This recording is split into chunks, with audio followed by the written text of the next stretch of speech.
In this lesson, we learn how to use functions in R. Now let's take this as an example. Our occupation is as a researcher in the Forest Institute, and we're about to carry out an inventory exercise going out to the forest to a teak plantation, which is Tectona grandis. We go out and measure the diameter of different trees. On coming back, we can record this diameter using the C function, which is called combine. So I will assign this to teak diameter, which is a common name for Tectona grandis.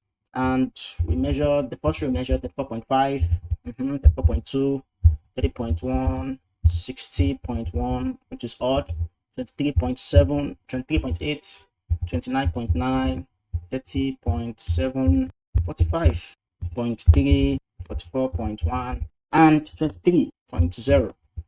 Now, here we have it. The first function which we've seen here is C, which is used to combine. To get more details on how to use C, you can simply put a question mark in front, like this, or at the back, C, and press Ctrl Enter, and you have this. You see the help menu. Or alternatively, you could use help, then put the function in parentheses or in quotation mark, and you have this also. That's another way to get more information about the different functions. Another thing to do is, of course, just go to Google, and always feel free to go to Google. It's there to help you. Even the experts use Google. Now, one thing we might be interested in is to know the number of trees we've measured. To know the number of trees we've measured in this instance, we could use the length function, then pass in the object teak diameter, and we've measured 10 trees in our forest. We could also be interested to see the total diameter of all the trees. To do that, we have to add all the diameter.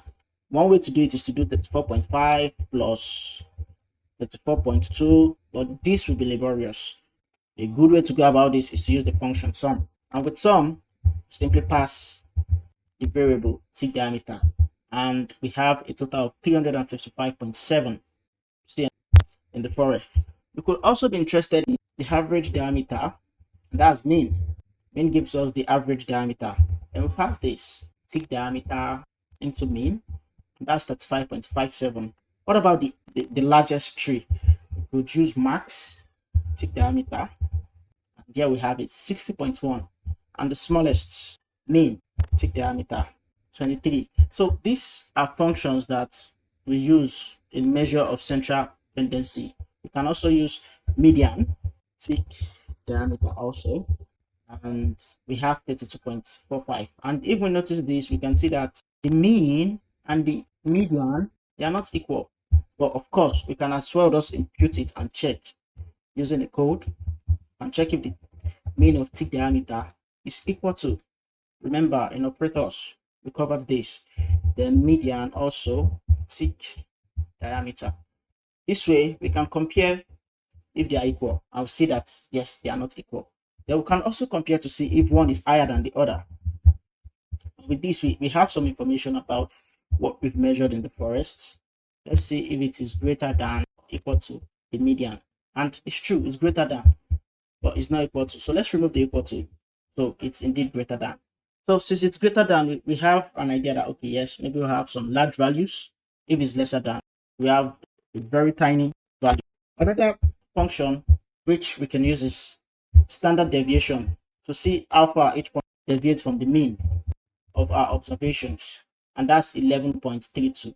As well, we have var, which is the variance, and simply passing the object, we have 128.2779. So these are some of the functions that we have, and if we notice this, we have all our observation in a single decimal place.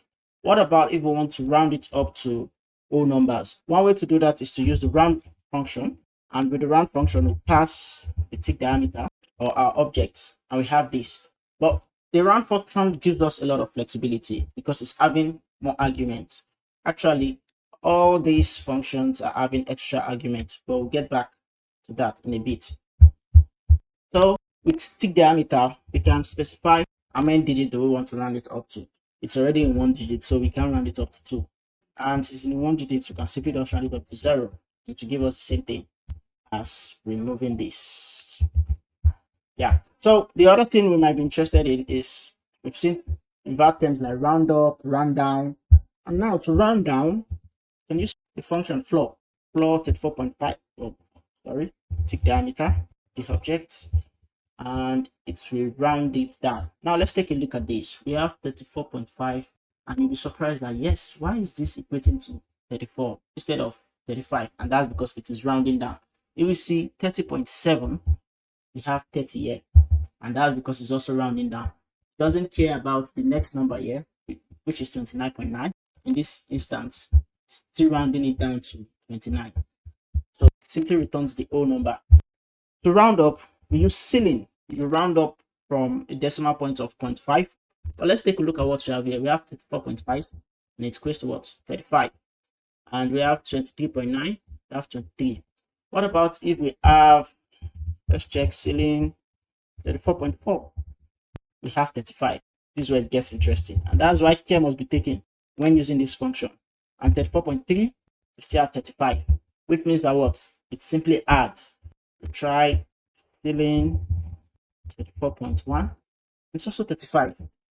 As long as there's a decimal point, it increases it to the next whole number. Why for round? This is where round is interesting. We have 34.5.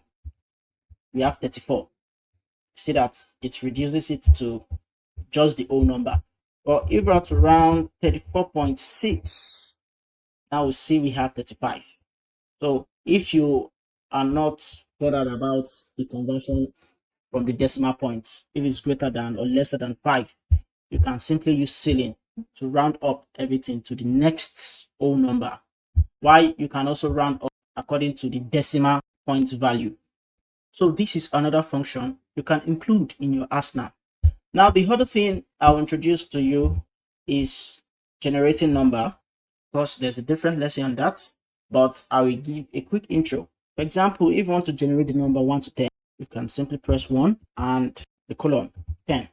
This is a short form of generating number. What about -1 to -15? It also generates backward.